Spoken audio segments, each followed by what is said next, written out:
as we heard from the previous panel, one of the most important things is presenting a voice, making it accessible. So this is one of the ways he's doing it. He has CDs, which are out on Universal Records, a well-known international recording company. Label, thank you, I knew there was a name. And he's also done instructional DVDs about Arabic music. And he does have DVDs available afterwards, which he'll sign at a personal note. Which devalues them, actually. Once Oh, not at all. No. Oh, there you go. Yeah. Well, no one's going to sell it on anyway. Karim had been in Chicago a couple of years ago, and at that time I think it may have been before my Palestinian experience when my accent was still a little bit more Egyptian, so he signed To My Egyptian Friend. That meant a lot to me.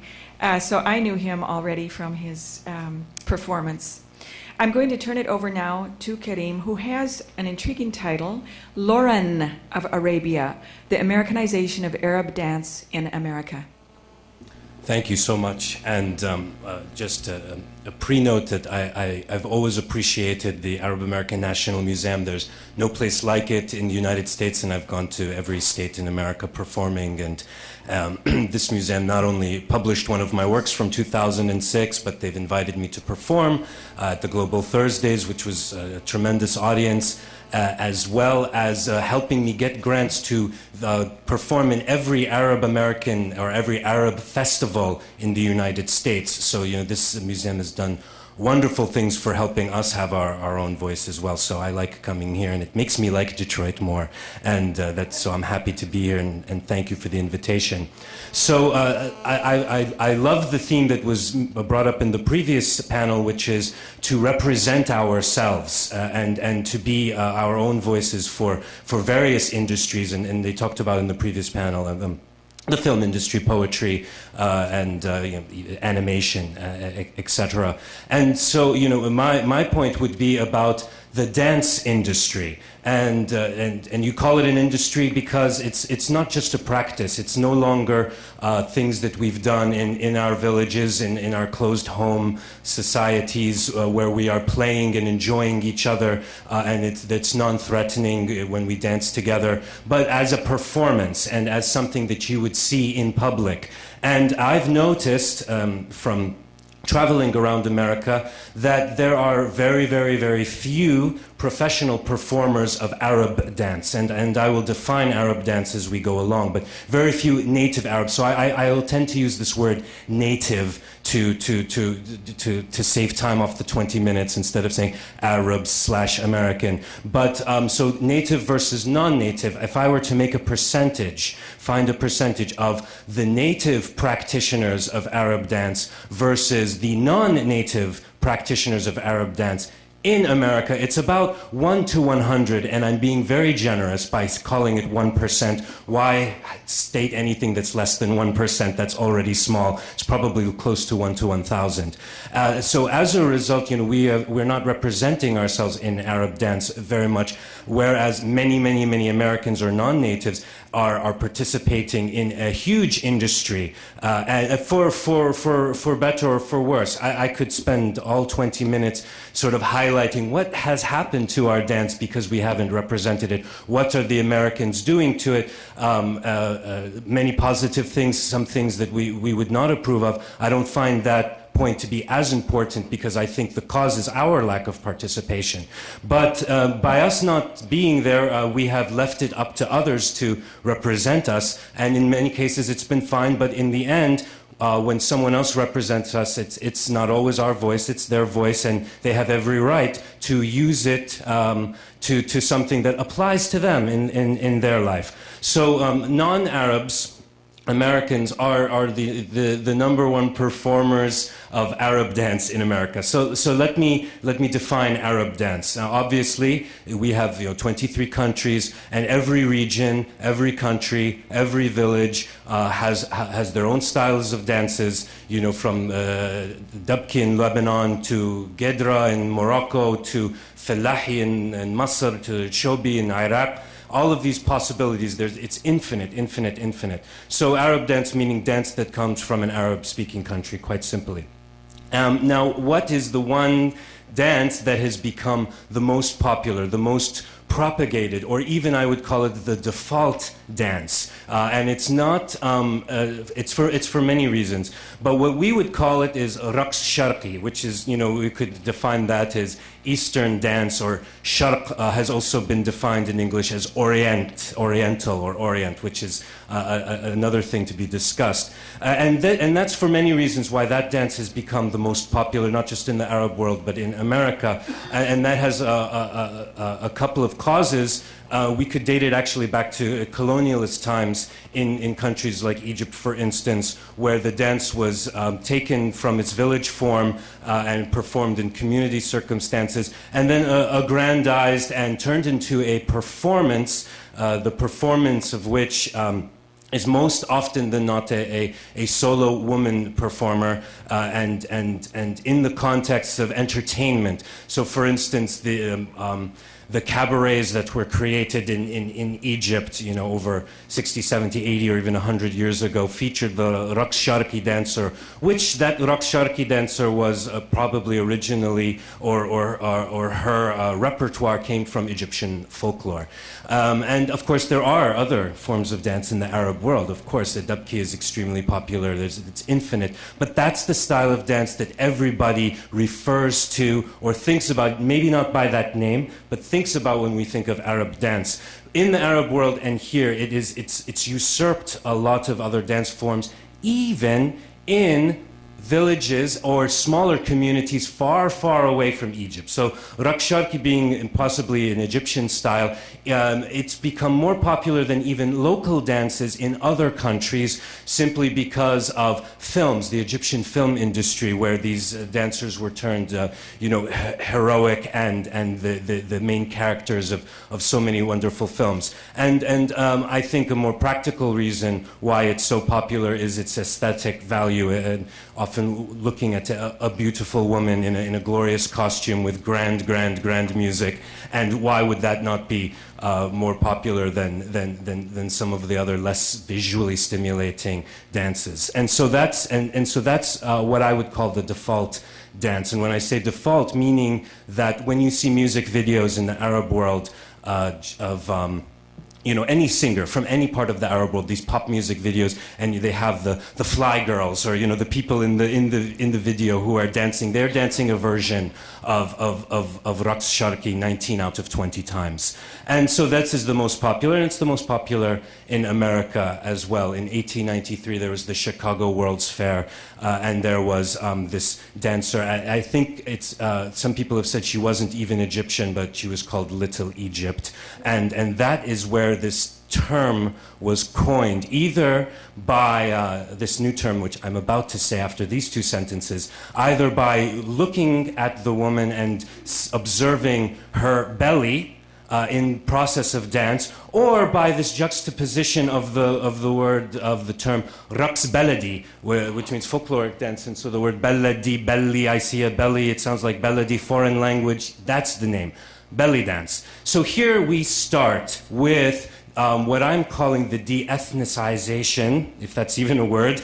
I'm not an academic, so I can invent words, of our dance. Meaning that by not using an Arabic term to describe it, we have disassociated in many cases with its origin. So for instance, if the style of dance in America is often called belly dance, or perhaps even Middle Eastern dance, okay, and so I'm the kind of person, I don't like the term Middle Eastern when they're referring to Egypt and Lebanon. Egypt and Lebanon, those are all their examples all the time. The dancers that they love, the style of dance that they love, they cite Egyptian examples. Why give the credit to all the Middle East? But still, so that's another way that we've lost our credit by not representing ourselves, Middle East. And then finally, the other possible term, Oriental dance. And of course, the word Oriental is plausible academically to refer to the Arab world, but if you just take a prance through any of the 18 or 19 Chinatowns in America, I think that would confuse just about anybody. So we're not using the Arab term. We're not using Arabic language in America most of the time, except by erudites, to define the style of dance. We're not calling it Raqs Sharqi, we're not calling it Arab dance even. We're not using the Arabic language so it can be divorced from its origin. And then soon after that, the dance can take pretty much any form because it is essentially dropped out of the sky as opposed to traveled westward from the east. So it can be reascribed in many ways. I've met many people as a performer. You know, I teach folkloric dance. I've created this thing called the Arab Dance Seminar, where I invite 30 people every year. Invite is a They do have to pay for it, but 30 students to come and learn the dances from all over the Arab world. And my whole goal is that when they walk out of the door at 4 p.m. on Sunday, that they don't just call it belly dance, but that they also know what chobi is and dubkat and all of that. That's, you know, a personal thing. But so going forth, when other people are representing our art forms, it's up to them. They have varying degrees of affiliation with the Arab world. I've called in many cases belly dance. I'm not offended by the term. It's all a way for us to understand what we're talking about. But let's call it Raqs Sharqi. I have found it to be in many cases a gateway drug for many people to learn about Arab culture.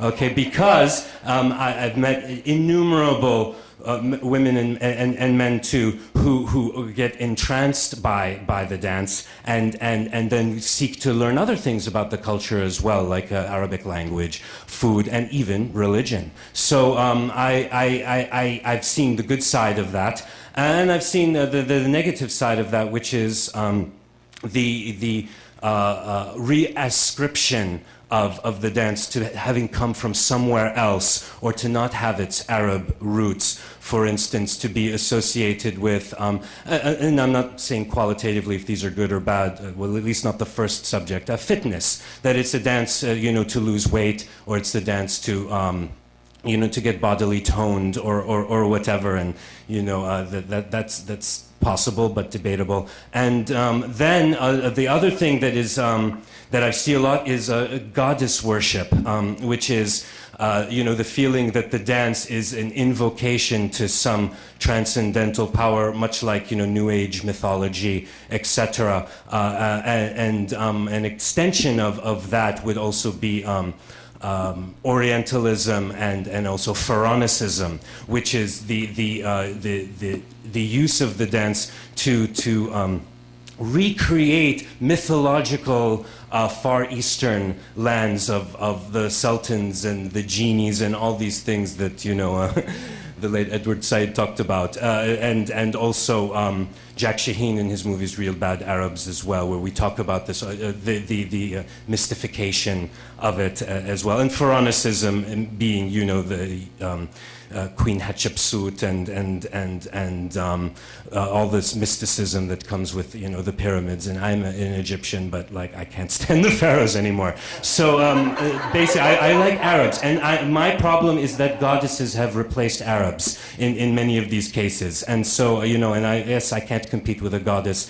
but I don't want to have to. And so that's it. But again, my feeling and my belief, and from observation, is the reason that that these tangents have happened in the American interpretation of Arab dance would be because there are not enough Arabs representing the dance on a professional level. What does it mean to be professional? It means that is your job. That you have endeavored to make that a career, meaning that you want to compete not just with the other Arab dancers, you want to compete with dancers. You want to compete on a level that can get you on these amazing television shows. Do you think you can dance? Or did you think you could dance until you got on the show? And then, or these amazing dance festivals that we see all over the world. And again, they're representing their countries. When you say salsa, Okay, we know where that's from because they're still using the language of the country for which it came from. When you say Bharatnatyam, we know it's from India because of the label. It's linguistically tied. Where belly dance, it's an English term. It's actually like calling a car, a box with four wheels. It's not. It's a description. So this is part of it, and I'm not mad at the reascribing of it. I'm pushing for the greater Arab participation on a professional level of dance. Why are we not participating? And I have some ideas about this from my own self. I perform folkloric dance, and my family is always saying "inta ra'asa" or "ra'as" or whatever. Like the dancer means something because we have found, or we have come to the point where raqs sharqi, belly dance, is the default dance. No one knows the other forms of dance anymore. So therefore, me, when I do tahtib or dabka or tanura or whatever, I am still, I have to explain what it is, that I hold sticks and spin it, and that I'm, true to my gender or whatever, I have to prove, and I wouldn't even want to have to prove it, I'd rather just do it. Why are we not participating? I believe there is a taboo, and the taboo was imported along, with our lives as we immigrated to the United States. And the taboo is, and I'm going to parse the taboo and not just say it simply, but basically that we enjoy dance. I believe that Arabs enjoy dance. I don't believe that there's any active boycott against a modest form of folkloric dance in the Arab world. Even in Saudi Arabia, we see Khaliji dances on television all the time. So or even it's not ruined by war, because in Palestine and Lebanon you can see dabki performed all the time. Sometimes it's even used as nonviolent social protest. So dance has not been muted in the Arab world. But because we only have one version that we keep thinking of, which is the solo female dancer dancing not in the village or in our own protective community performances where we're dancing in front of our relatives and we're safe and the girl is safe. No, it's been taken out and put on stage in front of people at late hours, and she takes money for it. And so it's no longer something about playing or recreation. It is a performance, it is a job, it is work. And so then from there you have your other issues of what does it mean for a woman to be modest, what does it mean for a man to dance, and all of these taboos, essentially, and we have to decide if we allow it or not. So I think that's the biggest reason. And then I think another reason is that we have seen what it is in the United States performed by the non-natives, and of course we are going to always see the negative more than the positive in many cases. So I think many Arabs will be afraid of that to participate. So what I would say is there are things that we can do to adjust the industry so that Arabs can participate, and then also we can influence the dance form in the United States as well and benefit from it, and it itself will be benefited from. So we can reward the non-native dancers who are true to Arab culture and who follow it and want to learn things about it and help us represent ourselves through us teaching them or even exchanging. So what I would say is we could parse and dissect this taboo. Are we against dance in general, or are we against the context of dance and how it is presented, and what are the circumstances that it's acceptable and when it's not acceptable? So we decide that first, and then we can go forward with it. Also, we can revert to the pre-colonial, pre-sensationalized version of, if we just want to think of raqs sharqi, and go back to the village forms and what dance was as a way of recreation, and then re-expand it, not as a way of